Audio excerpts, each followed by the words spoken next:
پیشانی کو چومنے پر کیا ہم ایسا بچہ پیدا کر رہے ہیں؟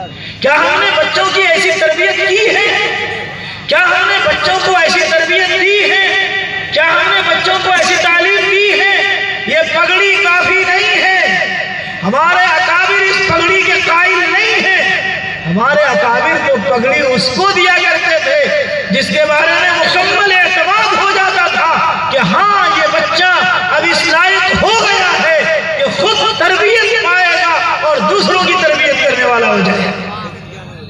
آج ہمارے حفاظ کرام کا حال دیکھیں، ان طلبہ کا حال دیکھیں جنہوں نے 10 سال مدارس اسلامیہ میں اپنے آپ کو لگایا ہو، لیکن آپ کے سامنے ایسی شکل، ایسی صورت لے کر کے آئے گا کہ انجان آدمی دیکھنے والا یہ محسوس نہیں کر سکتا ہے یہ طالب علم کسی مدرسے کا طالب علم ہے۔ یہ ہماری ذمہ داری ہے، اساتذہ کرام کی ذمہ داری ہے، سب سے زیادہ مدرسے کے منتظمین کی ذمہ داری ہے۔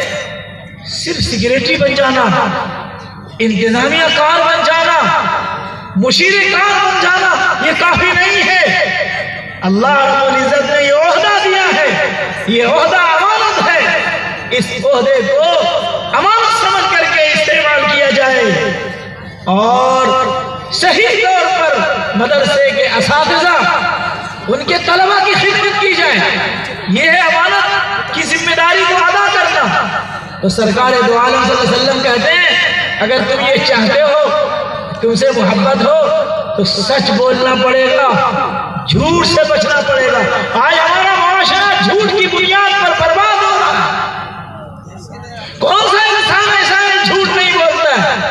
جبکہ پروردگار عالم نے قرآن میں کہا ہے یا ایھا الذین آمنوا اتقوا اللہ وقولوا قولا سدیدا یصلح لکم اعمالکم ویغفر لکم ذنوبکم۔ اے ایمان والو، اللہ سے ڈرو، سچ بولو، جھوٹ سے اجتناب کرو، میں تمہارے سارے گناہوں کو معاف کر دوں گا۔ آج پورا معاشرہ جھوٹ میں ملوث ہے۔ سرکار دو عالم صلی اللہ علیہ وسلم نے ارشاد فرمایا ہے جب کوئی بندہ جھوٹ بولتا ہے تو فرشتے کوسوں دور اس سے دور چلے جاتے ہیں۔ کیوں؟ جب کوئی انسان جھوٹ بولتا ہے بدبو اس کی زبان سے پھیلتی ہے اور فرشتے اس کے بدبو کی وجہ سے اس کو چھوڑ کے چلے جاتے ہیں۔ کیا ہمارے معاشرے میں کوئی ایسا آدمی ہے جو جھوٹ نہ بولتا ہو؟ اللہ کے رسول نے فرمایا جھوٹ کو چھوڑ دو۔ آج دنیا کی عدالت میں جا کر کے آپ دیکھ لیں کہ گواہی دینے والا انسان کیسا ہے، سچا ہے یا جھوٹا ہے۔ عام طور پر آپ کو گواہی دینے والا انسان جھوٹا ملے گا، کرائے پر آج گواہی دینے والا انسان ملے گا، جبکہ اللہ کے رسول صلی اللہ علیہ وسلم نے ارشاد فرمایا تھا 7 ایسی چیزیں ہیں جو انسان کو تباہ و برباد کر دیتی ہیں۔ اللہ کے رسول نے فرمایا اتقوا السبع الموبقات، بچو ان 7 چیزوں سے جو انسان کو ہلاک کرتی ہے۔ ان میں سے ایک جھوٹی گواہی ہے۔ انسان جھوٹی گواہی دیتا ہے، وہ اپنے لیے تباہی کو مول لیتا ہے۔ لیکن کہاں ہم سمجھتے ہیں؟ ہم تو سمجھتے ہیں بڑے سچے ایمان والے ہیں، بڑے پکے مسلمان ہیں، ہم تو سیدھے جنت میں جائیں گے۔ بلا شبہ مسلمان جنت میں جائے گا، لیکن اپنے اعمال کی بنیاد پر، اپنے کرتوت کی بنیاد پر، اپنے بدعملی کی بنیاد پر اس سزا بھی پائے۔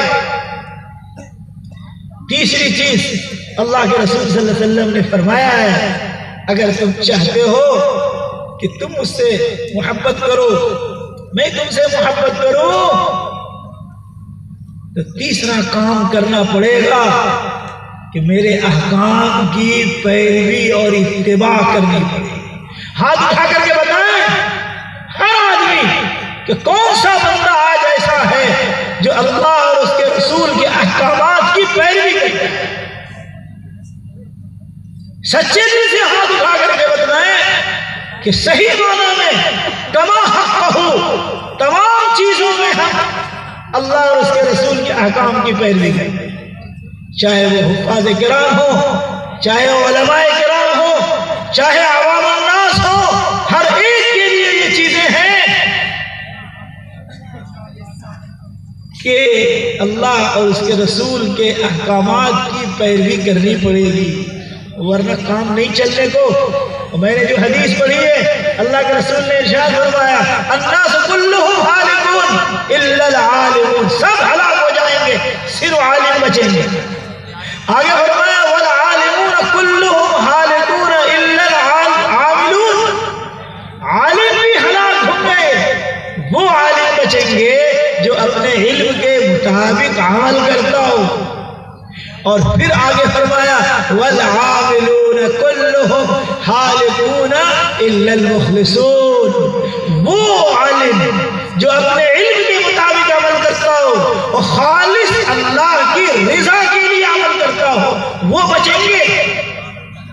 اور آگے بڑا جملہ اللہ کے رسول نے ارشاد فرمایا والمخلصون فی خطر عظیم، جس آدمی کو اخلاص کی دولت مل جاتی ہے، نماز کی توفیق ہو گئی، روزے کی توفیق ہو گئی، حج کی توفیق ہو گئی، وہ اب سمجھنے لگتا ہم سے بڑا کوئی ہے ہی نہیں۔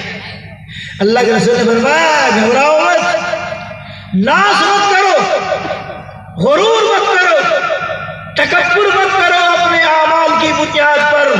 والمخلصون فی خطر عظیم، جب تک کہ تمہاری موت ایمان پر اخلاص کی بنیاد پر نہ ہو جائے، اس وقت تک تم مطمئن نہ رہنا۔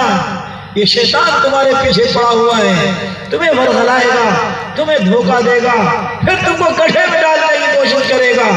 اس لیے ہم سب اپنا اپنا جائزہ لیں، یہ جائزے کا وقت ہے، ابھی جائیں، جائزہ لے کر کے جائیں، جائزہ لیں اپنے اعمال کا ہم سب، کہ ہم کہاں تک سچ بولتے ہیں، کہاں تک امانت کا خیال کرتے ہیں، کہاں تک اللہ اور اس کے رسول صلی اللہ علیہ وسلم کی پیروی کرتے ہیں اور اطاعت کرتے ہیں۔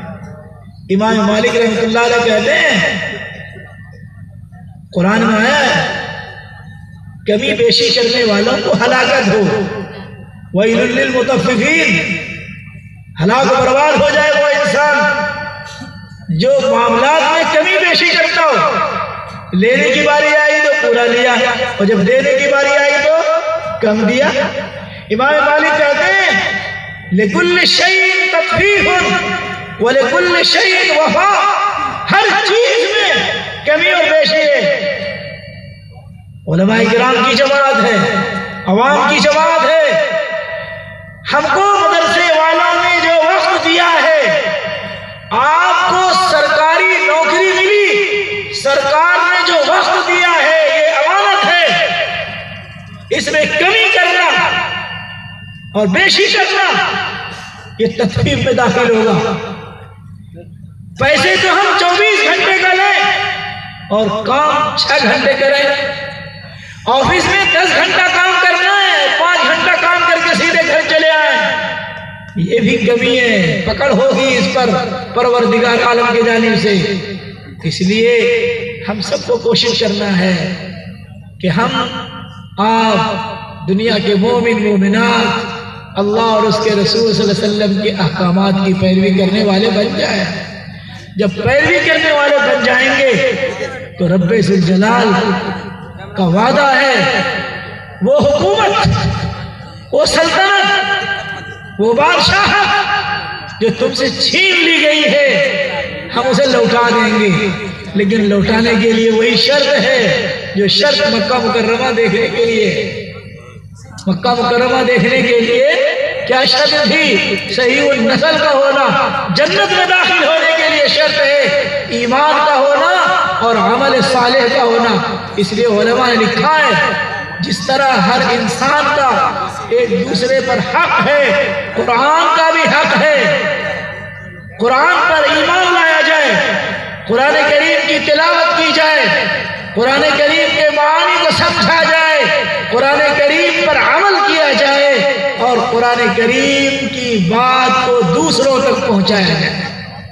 قرآن پہ ایمان لانا، اس کی تلاوت کرنا، اس کو سمجھنا اور ان پر عمل کرنا اور دوسروں تک قرآن کو پہنچانا، اب ہم سب جائزہ لیں ہم ان 5 باتوں پر عمل کرتے ہیں یا نہیں کرتے ہیں۔ اللہ تعالی ہم سب کو عمل کی توفیق عطا فرمائے اور ہمارے بیٹھنے کو، کہنے سننے کو ان حفاظ کرام کو جن کے سروں پر دستار باندھی گئی ہے قبول فرمائے، اور ان طلباء کو توفیق عطا فرمائے کہ اس دستار کا وہ لاج رکھے اور یہ سوچے کہ ہمارے اساتذہ نے، ہمارے علماء نے، ہمارے اکابر نے ہمارے سر پر جو تاج باندھا ہے ہمیں اس کا خیال رکھنا ہے، اور اس کا خیال یہی ہے کہ قرآن کو بار بار پڑھا جائے، قرآن کو سمجھا جائے، قرآن پر عمل کیا جائے اور دوسروں کو قرآن کو پہنچایا جائے۔ وآخر دعوانا الحمدللہ رب العالمین۔